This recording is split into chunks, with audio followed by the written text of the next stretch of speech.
ভোজন করা যাবে না। রানী মধুকমলা সুন্দরী ওই চালের ভান্ডে হাত দিয়ে দেখিবারে পান মাত্র এক মুষ্টি চাল ওই হাড়ির তলায় পড়ে রয়েছে। রানী মধুকমলা সুন্দরী মনে মনে ভাবছেন, এতগুলি সৈন্যের জন্য আমি এক মুঠ চাল দিয়ে কিভাবে আমি অন্য পারস করব? তবে এখানে একটা কথা, রানী মধুকমলা সুন্দরী ছিলেন রামের একজন পরম ভক্ত। মনে মনে ভাবছেন, এই রাম নামের গুণে যদি কাঠের তৈরি সোনা হতে পারে, জলের মধ্যে যদি শিরা ভাসতে পারে, পাষাণে যদি মানুষ হতে পারে, তাহলে এক মুঠ চাল দিয়ে কেন এতগুলি সৈন্যের জন্য অন্ন হবে না?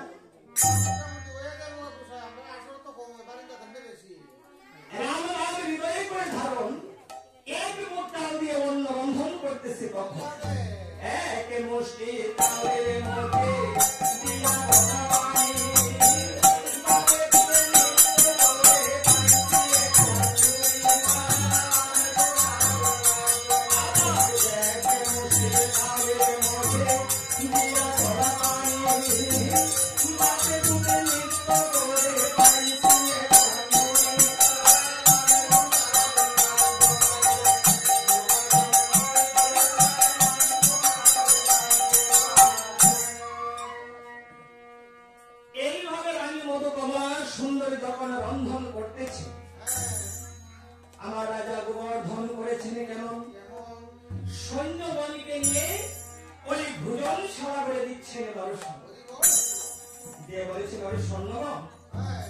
আগামীকালকে আমরা যাব শ্রীরামের অযোধ্যা ভবন।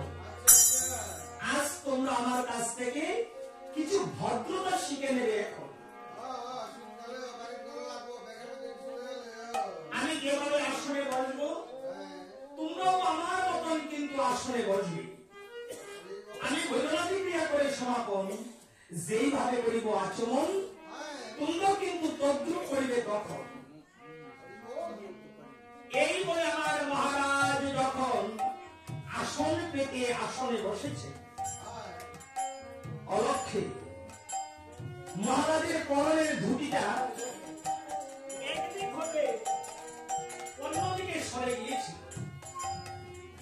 তো সৈন্যগণ করেছেন কেমন? তারাও মহারাজের মতন তাদের পরিধেয় বস্ত্রগুলি তারা একদিক হতে অন্যদিকে সরে বসেছে। ওইদিকে রানী মধুকমলা সুন্দরী পারসের থালা নিয়ে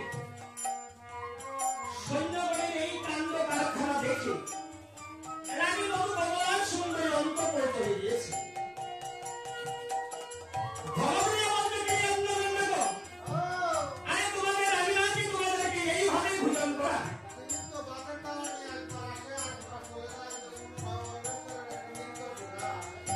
রানী মধুকমলা সুন্দরী পরনের কাপড়ের অন্তরটা মুখের মধ্যে ঢাকনা দিয়ে বলছে, মহারাজ যে দেখুন আপনারা কিভাবে নির্লজ্জের মতো আসনে বসেছে।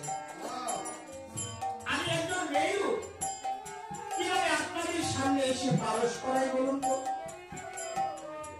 মহারাজ দৃষ্টি করে দেখিবারে পান সৈন্যগণ সবাই নির্লজ্জের মতো আসনে বসেছে। আমি কি তোমাদেরকে এইভাবে আচরণ শিখিয়েছিলাম? আমার ভক্তিবারে বলেছে, হ্যাঁ আমাদের কিন্তু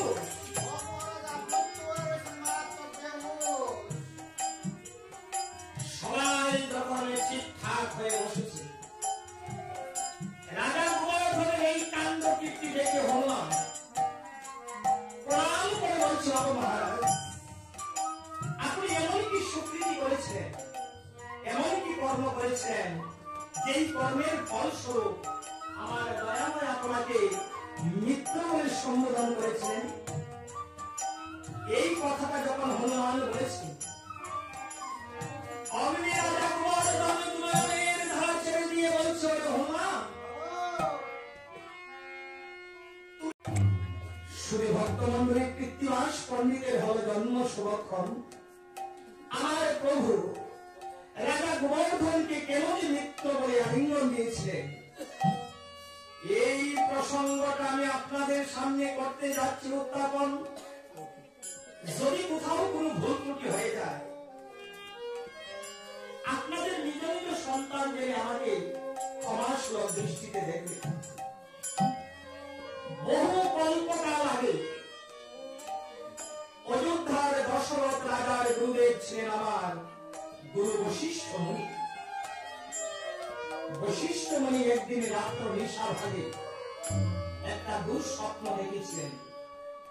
আগামীকাল সূর্য উদয় হতে সূর্য অস্তের মধ্যে রাজা দশরথের হাতে হবে একে একে 3টা ব্রহ্ম হত্যা।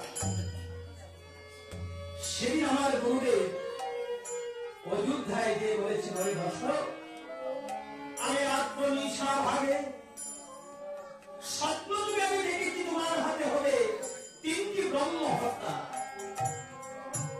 ভাবাতীতং ত্রিগুণরহিতং সদ্গুরুং তং নমামি।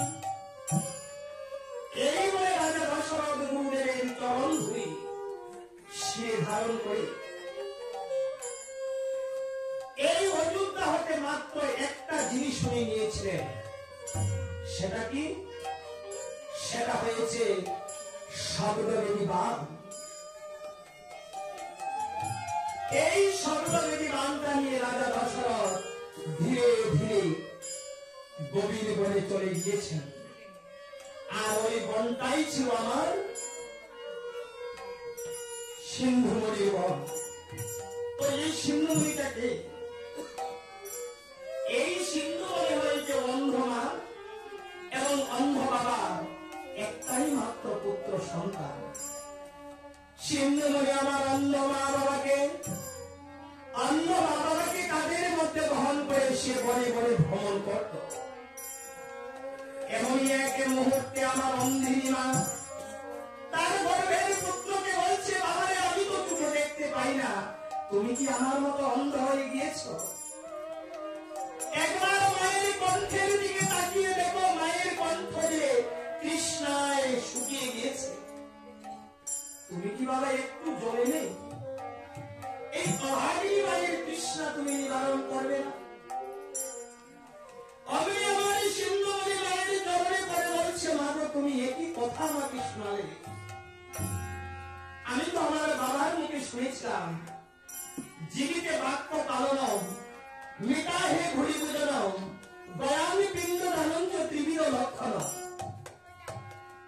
আমরা যারা মায়ের গর্ভ থেকে মেয়ে হয়ে জন্ম নিয়েছি, মেয়েদের শুধু একটা কর্তব্য, যতদিন মা বাবা জীবিত থাকবেন ততদিন তাদের আদেশ মেনে চলা, যেটাকে শাস্ত্রীয় ভাষায় বলা হয় জীবিতে বাক্য পালন।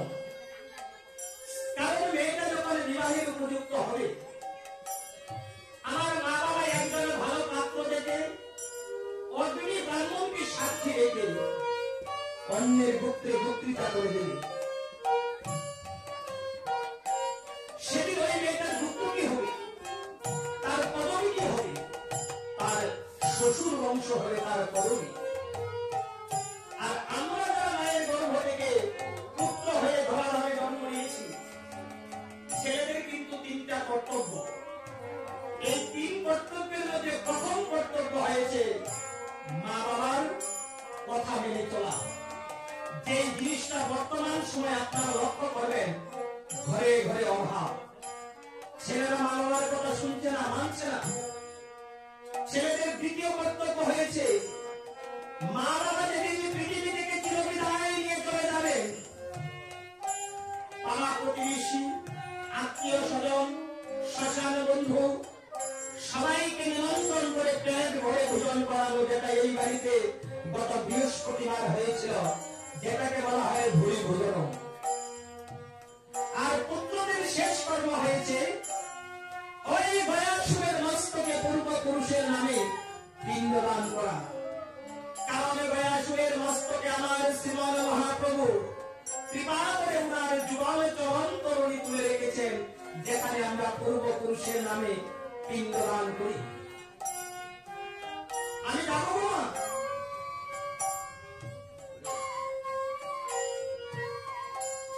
আমি যাবো তোমার কৃষ্ণা নিবারণের তবে সর্ব কিঞ্চিত জল আনতে। এই বলে আমার অন্ধ মামাকে একটা গাছের তলায় বসিয়ে সিন্ধুমণি একটা কলসি কানকে ধারণ করে যেই মাত্র সরোবরে কলসিটা ঢুকিয়েছেন, আপনি কলসির মধ্যে একটা শব্দ বেরিয়ে এসেছিল। শব্দটা কেমন?